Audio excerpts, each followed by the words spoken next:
आयुष्यात यशस्वी बनायचे असेल तर काही चांगले विचार, हे विचार ऐकल्यावर तुमचा आत्मविश्वास वाढेल. चला तर मग सुरू करूयात. स्वतःला सुधारण्यात इतके व्यस्त व्हा की दुसऱ्याच्या चुका शोधण्या इतका तुम्हाला वेळच नाही मिळाला पाहिजे. माणसाने समोर बघायचं की मागे, यावरच पुढचं सुखदुःख अवलंबून असतं. आयुष्यात सुखी व्हायचे असेल तर जगाचा विचार करणे सोडून द्या.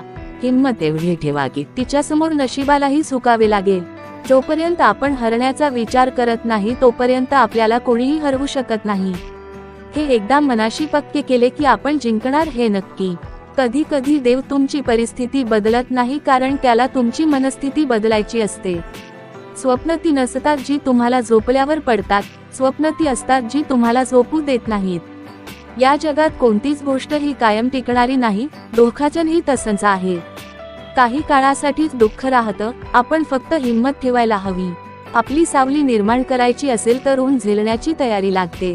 तुम्ही प्रत्येक वेळेस नवीन चूक करत असाल तर नक्कीच समजा तुमची प्रगती होत आहे. नियती जेव्हा तुमच्या हातून काही हिरावून घेत असते तेव्हा त्यापेक्षा अधिक काहीतरी देण्यासाठी तुमच्या हाताची ओंजळ रिकामी करत असते. दुसऱ्याला सुख मिळत असेल तर आपण थोडे दुःख सहन करायला काय हरकत आहे. रोज सकाळी उठल्यानंतर तुमच्याकडे 2 पर्याय असतात. स्वप्न बघत परत झोपा, नाही तर त्या स्वप्नांच्या मागे लागा. आपल्या स्वतःबरोबर वाईट व्हावं असं वाटत नसेल तर दुसऱ्यांनाही आनंद द्या. जर तुम्हाला आयुष्यामध्ये जास्त संघर्ष करावा लागत असेल तर स्वतःला खूप नशीबवान समजा, कारण देव त्यांनाच आयुष्यात संघर्ष करायची संधी देतो ज्यांच्यामध्ये ती झेलण्याची क्षमता आहे. जर कोणी तुमचं मन तोडलं तर निराश होऊ नका, कारण हा निसर्गाचा नियमच आहे. ज्या झाडावर गोड फळ असतात त्याच झाडावर जास्त दगड मारले जातात. आपली सर्वात मोठी चूक म्हणजे हार मानणं.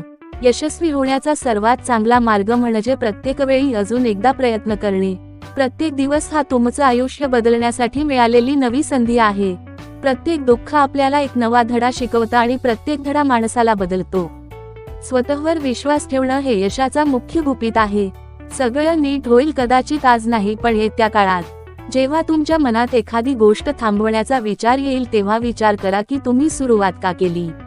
लोकांच्या बोलण्यामुळे किंवा परिस्थितीमुळे निराश होऊ नका. दोन्हींना तुमच्या प्रतिक्रियेशिवाय महत्त्व नाही. जर तुम्हाला तणाव हाताळता आला नाही तर यशही हाताळता येणार नाही. यश ही तुमची सावली आहे, तिला पकडायचा प्रयत्न करू नका. तुमचा मार्ग चालत राहा, ते आपोआप तुमच्या मागे येईल. लक्षात ठेवा, सावली तुमच्या मागे येते जेव्हा तुम्ही प्रकाशाच्या दिशेने चालता. आयुष्यात समस्या असतील तरच तुम्ही यशाचा आनंद घेऊ शकाल. जोपर्यंत जीवन आहे तोपर्यंत शिका, कारण अनुभव हा जगातील सर्वश्रेष्ठ शिक्षक आहे.